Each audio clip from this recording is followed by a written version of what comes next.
Assalamu alaikum wa rahmatullahi wa barakatuhu. Sunana Bilkisu Muhammad Musa wadda aka fi sani da Bilkisu ta Annabi. To kai tsaye ga mu a cikin labaran ranar Talata 6 ga watan Agusta 2024. Inda al'umma da dama sassa daban-daban na Najeriya suka fara ɗinka tutar Rasha kuma suna ɗaga ta har akan tituna domin cewar suna buƙatar Rasha wai ta kawo musu agaji, ta kawo musu ɗauki Najeriya akan wannan matsin rayuwa da suke ciki. Wannan shugabannin Rasha kenan, domin su ma sun shiga ɗimauta yanda suka ga 'yan Najeriya suna ɗaga tutar su a maimakon cewa suna ɗaga tutar Najeriya bayan zanga-zanga a tituna daban-daban. Gashi nan matasa an fito da tutar Rasha ana ɗagawa. Shin wannan kishin ƙasa ne ko kuma me za mu kira shi da abun?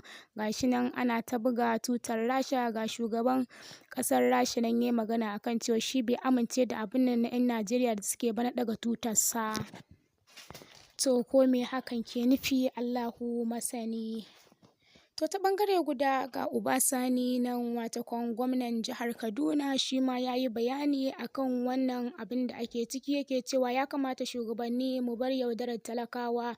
Matsalar arewacin Najeriya to matsalar mu ce gabaki ɗaya. Wannan kuma wani kenan wanda aka harbe shi a jiya Litinin sakamakon ya fito yana ɗaga tutar Rasha. Sannan ta gefe guda ga kuma shugaban ƙasa Tinubu nan ana cewa wai